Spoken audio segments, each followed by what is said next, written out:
Monsieur Ngoué Fidele, vous avez rédigé un rapport de stage intitulé « La place de la communication territoriale dans les collectivités territoriales décentralisées au Cameroun », le cas de la commune de Tchang. Ce rapport a été rédigé comme contribution partielle au diplôme de licence professionnelle en communication pour la gouvernance locale et le développement. Nous allons vous donner 10 minutes pour pouvoir nous donner la quintessence de ce rapport-là. Vous avez la parole. Merci, Monsieur le Président, je vais vous passer la parole. Monsieur le Président du jury, chers membres du jury, permettez-nous dans un premier temps de vous exprimer tout l'honneur qui nous habite. À cet instant, nous sommes appelés pour présenter notre rapport de stage.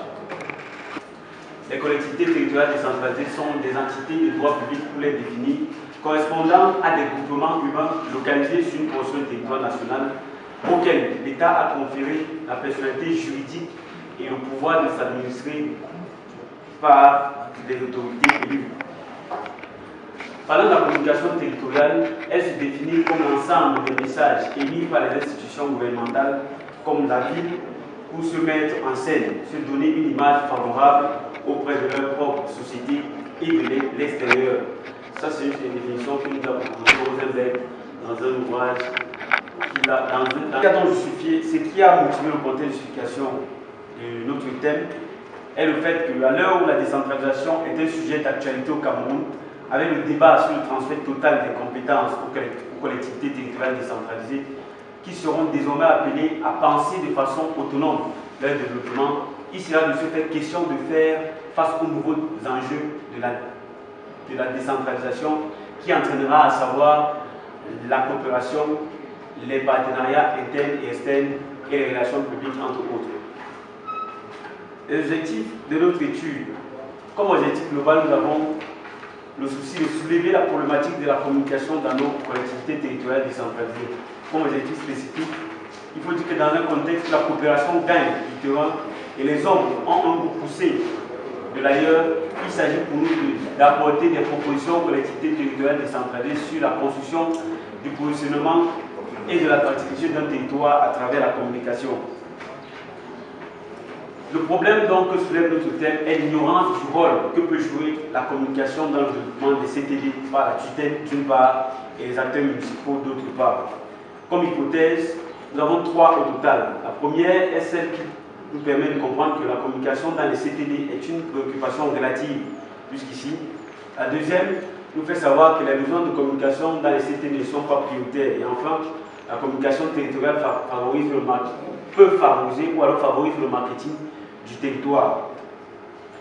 Comme méthodologie d'enquête ou alors d'observation et d'entretien que nous avons comme méthodologie, nous avons utilisé dans un premier temps des observations qui nous ont permis d'observer comment de façon globale la commune de Tchang met en place son dispositif communicationnel et les résultats que cela a sur son fonctionnement sur le plan national. Nous avons ensuite eu un entretien, nous avons sollicité à avoir des entretiens, mais nous n'avons que pu avoir un seul entretien avec le chef de la cellule de communication qui nous a fait savoir que jusqu'ici la commune de Tchang ne dispose pas de stratégie de communication. Pourquoi? Parce que de façon institutionnelle, comme nous l'avons mentionné en début, la communication n'est pas considérée par le magistrat municipal, mais s'en sert permanemment. Raison pour laquelle il n'y a pas un cahier des charges pour la communication. La communication ne sert que pour les événements ponctuels, mais elle n'est pas planifiée pour le long d'année en conformité avec le budget de la commune et les différentes activités annuelles de la commune. Enfin, nous avons eu à procéder à une enquête qui nous a été possible à travers les questionnaires que nous avons soumis aux populations. Nous avons choisi comme lieu d'enquête des bars, des restaurants et des lieux de mouvement tels que les salles de jeu où nous avons voulu être impartiels en la qualité des personnes que nous avons interrogées. Nous avons interrogé au total 100 personnes. Dans le rapport, vous allez voir les résultats selon les diagrammes qui sont présents. Et il en ressort que pendant cette enquête, nous avons voulu évaluer le degré d'appropriation de la communication de la commune envers les populations. À quel niveau est-ce que les populations sont au courant de ce que c'est que la commune, de quelles sont les missions de la commune et quels sont les avantages que la commune met à leur endroit. Et aussi, nous avons évalué l'impact des outils de communication de la commune envers les populations. Et de façon globale, nous avons interrogé majoritairement, nous avons pu rencontrer de ceux que nous avons interrogés, les marchands et les transporteurs qui sont les couches de population majoritaires actives dans la ville, mis à part les étudiants qui n'ont pas véritablement pas actifs dans le fonctionnement de la municipalité. Et donc, pardon, il en ressort que de cette enquête, peu de populations sont informées sur ce que c'est que la commune, les moyens que la commune déploie pour sa communication et le positionnement que la commune a dans la sphère globale des municipalités du pays. Et nous avons fait un test simple de demander à si celles-ci visitaient les pages Facebook, les nouveaux médias, voilà, écouter les émissions radio, écouter la radio sur les informations de la commune, et les résultats véritablement n'étaient pas satisfaisants. Comme recommandation, donc, au terme de notre enquête, nous avons tiré certaines leçons qui nous permettent de formuler certaines recommandations à l'endroit de la commune. Premièrement, les pouvoirs publics devront nommer dans les différentes collectivités des personnels de la fonction publique dans les services de communication. Nous avons également la recommandation selon laquelle il faudrait, parlant des organes délibérants de la commune qui ont le pouvoir de décider de création d'un service dans la municipalité, ils devront recruter des personnels qualifiés pour la communication dans les CTD si on restait dans la considération selon laquelle c'est de façon informelle que le service de communication fonctionne dans les CTD. Et enfin, parmi tant d'autres, nous recommandons d'inscrire la communication au centre de toutes les entreprises, des CTD, à tous les magistrats municipaux et les acteurs de la commune. Sur ce, monsieur le président du jury, chers membres du jury, nous savons que nous sommes des êtres humains, donc très loin de la perfection, raison pour laquelle notre travail présente des défaillances et des manquements, raison pour laquelle nous sommes disponibles à vos observations et critiques pour améliorer la qualité de ce travail. Sur ce, je vous remercie pour votre attention. Exposé. À moins que quelqu'un d'autre ait une remarque par rapport à la présentation orale. On va passer la parole maintenant au rapporteur pour son intervention. Merci, monsieur le président du jury. Distingués membres du jury, nous sommes en face d'un candidat qui a eu beaucoup de peine à disponibiliser finalement ce rapport de stage. Et face à la peine qu'il a eue du fait de multiples contraintes, nous avons été émerveillés par sa capacité à s'adapter et à proposer un travail qui mérite effectivement d'être reçu. J'ai travaillé avec M. Mvoué Fridola dans une ambiance parfois remplie de grandes contraintes professionnelles. Et chaque fois que nous avons orienté ces activités de recherche, que ce soit au niveau de la collecte et du traitement de l'information, ou même au niveau du lay-out du rapport qui nous est aujourd'hui présenté, il s'est montré disposé, il s'est montré ouvert, et finalement je crois que j'ai eu affaire à un candidat courageux qui a évité de marcher sur les sentiers battus. Parce que, comme vous le savez, beaucoup de candidats ont fait leur stage à la commune de Tchang. Et de cette commune, ils ont bien voulu proposer des rapports. Celui-ci se distingue particulièrement par la qualité du sujet, la démarche. Mais surtout, ce que je voudrais qu'on retienne ici, c'est la persévérance de ce candidat et son ouverture. C'est sa capacité à s'adapter à des situations nouvelles, c'est sa volonté d'apprendre. Nos soutenances étant encore des sessions où le candidat est appelé à apprendre des choses nouvelles du collège d'experts qui est constitué à l'effet de l'examiner. Je peux vous rassurer que, comme il a dit lui-même, il est ouvert, il est très ouvert, et c'est avec beaucoup de plaisir qu'il prendra les notes relativement aux questions que vous poserez, mais aussi et surtout aux remarques que vous ferez pour améliorer son travail. Sur ce, je vous remercie. Merci, monsieur l'examinateur. Vous faites bien de le suggérer qu'ils sont un peu des sentiers battus. Moi-même, j'ai eu indirectement à connaître M. Ngui dans un cadre beaucoup plus privé. Sa volonté de faire un travail de qualité et surtout sa capacité créatrice